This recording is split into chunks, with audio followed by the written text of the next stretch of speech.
네, 안녕하세요. 수학 교과서 74쪽, 75쪽입니다. 간단한 자연수의 비로 나타내어 볼까요? 자, 지난 시간에 비의 전항과 후항에 똑같은 수를 곱하거나 나누면 비율이 변하지 않는다는 사실을 배웠죠. 자, 내가 한 달에 용돈을 3,000원을 받아요.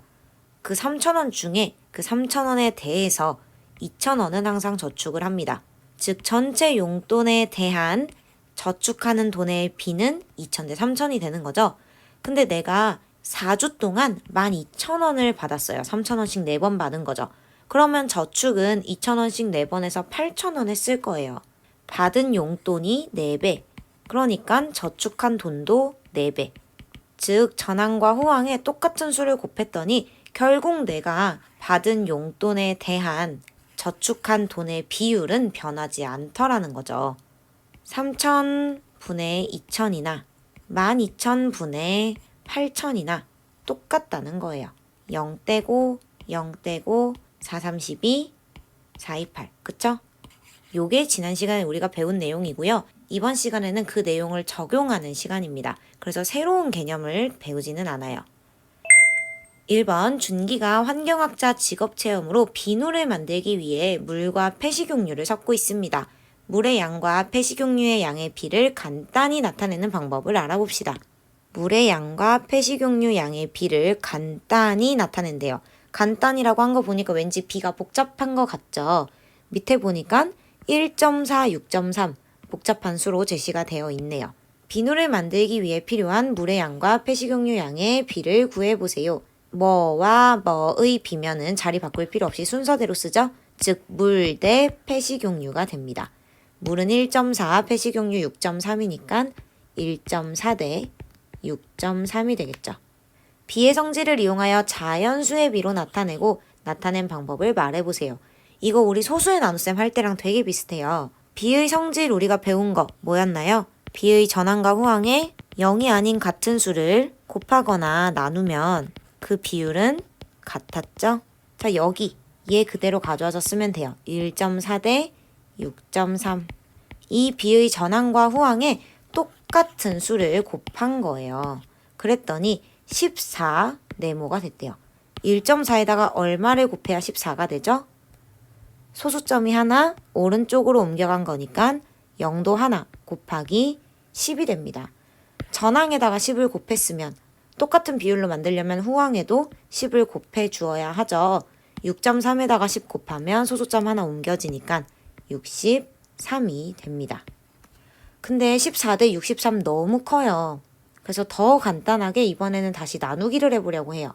위에서 나타낸 자연수의 비, 얘를 비의 성질을 이용하여 간단한 자연수의 비로 나타내고 나타낸 방법을 말해보세요. 마찬가지로 비의 성질은 요거죠. 일단 여기 왼쪽에 하늘색 박스에는 얘를 그대로 가져와야 되니까 14 대 63이에요.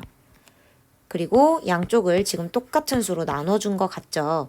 근데 63이 어떻게 됐는지 보니까 63이 나누어져서 9가 됐어요. 9에다가 얼마를 곱하면 63인지 알면 되죠? 9, 7에 63이니까 여기로는 곱하기 7. 그럼 여기로는 나누기 7이죠. 그러면 여기도 나누기 7 똑같이 해줘야 되죠? 그래야 비율이 변하지 않아요. 14 나누기 7은 27, 14니까 2가 됩니다. 그래서 1.4 대 6.3이라는 소수의 비를 2 대 9라는 간단한 수로 나타낼 수 있게 된 거죠. 75쪽으로 갈게요. 2번 연수가 찰흙으로 만들기를 했습니다. 전체의 3분의 1을 사용하여 꽃병을 만들고 전체의 4분의 1을 사용하여 꽃을 만들었습니다.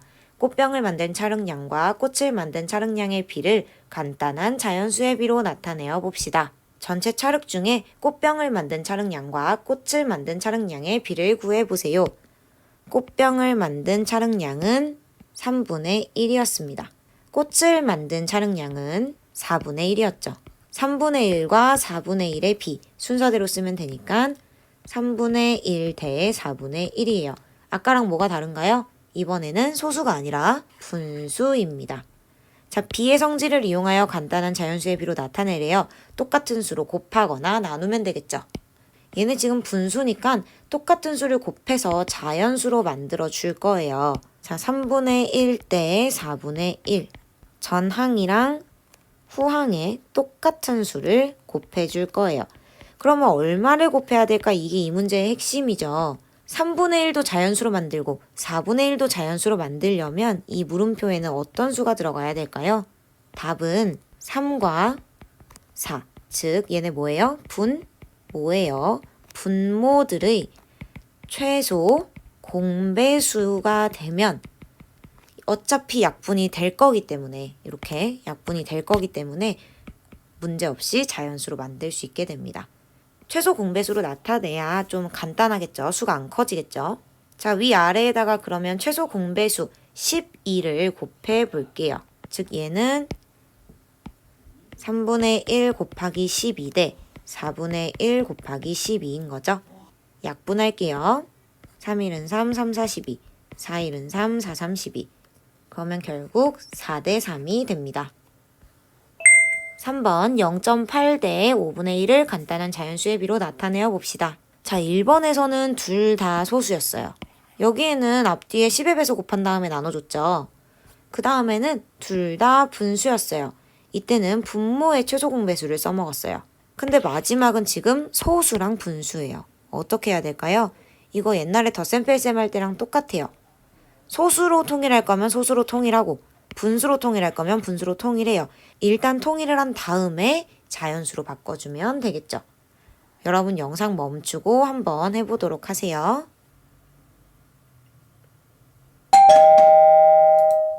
자, 같이 한번 해볼게요. 먼저 남학생의 방법으로 해결해 보겠습니다.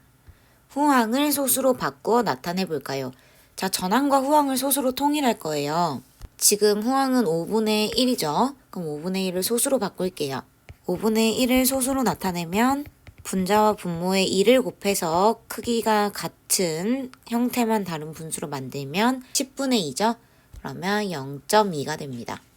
그래서 이건 0.8 대 0.2라고 볼 수 있고요. 그리고 소수니까 전항과 후항에다가 소수점을 한 개 옮겨주기 위해서 10을 곱하면 되겠죠.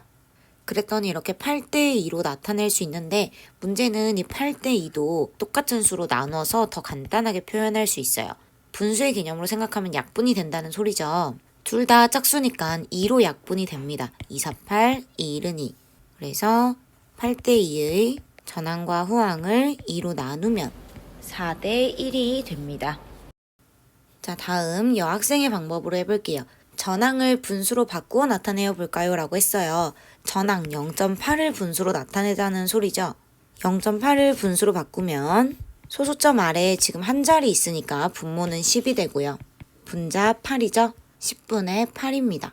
네, 10분의 8을 약분할게요. 2로 약분하면 2, 5, 10, 2, 4, 8, 5분의 4입니다.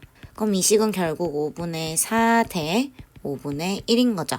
이걸 자연수로 바꿀 거예요. 전항과 후항에 같은 수를 곱할 겁니다. 근데 뭘 곱해야 될까요? 분모의 최소 공배수를 곱하면 좋다고 했죠. 근데 분모가 둘 다 5니까 최소 공배수라고 할 것도 없이 그냥 5를 곱해주면 약분돼서 분모를 없앨 수 있어요. 그래서 전항과 후항에 5를 곱하면 여기에 곱하기 5, 여기에 곱하기 5를 한 거니까 요렇게 약분해서 4대 1이 되죠. 이렇게 표현할 수 있겠네요. 아니면 10분의 8을 약분하지 않은 상태로 10분의 8 대 5분의 1이다. 그러니까 5와 10의 최소 공배수인 10을 곱해주면 8대 2가 또 되겠죠. 그리고 다시 이거를 4로 나누어주면 4대 1이 나온다. 이런 식으로 구해도 상관은 없습니다. 어쨌든 중요한 건 왼쪽은 5분의 1을 소수로 나타내서 이렇게 0.2로 구하는 거. 그리고 오른쪽은 0.8을 분수로 나타내서 10분의 8이나 5분의 4로 구하는 거. 그 다음에는 최종적으로 곱하고 나누고 그런 과정을 거쳐서 4대 1이라고 표현해주면 되겠죠. 두 가지 방법을 비교하고 알게 된 것을 말해보세요 라고 되어 있어요. 자, 비교했어요. 보니까 왼쪽도 b가 4대 1이 나오고 오른쪽도 b가 4대 1이 나왔죠. 그러니까 소수를 바꾸든 분수를 바꾸든 간단한 자연수의 비로 나타낸 값은 똑같다라는 걸 알 수 있죠. 즉, 두 가지 방법으로 각각 구했던 간단한 자연수의 비가 서로 같다는 걸 확인할 수 있습니다. 그래서 오늘은 새로운 개념은 아니었어요. 전항과 후항의 똑같은 수를 곱하고 나눌 수 있다. 그래서 그걸 이용해서 이런 복잡한 비를 자연수의 비로 바꾸어서 나타내보는 활동을 했습니다. 분수 소수에 대한 계산 개념이 잘 남아있다면 크게 어렵지 않았고요. 소수보다는 분수가 조금 더 까다로운데 분수의 경우에는 요 두 분모의 최소 공배수를 따져야 된다는 점에서 우리가 배웠던 내용을 좀 활용해야 했어요. 어려웠던 친구들은 복습하면서 다시 한번 풀어보도록 하세요. 마치겠습니다.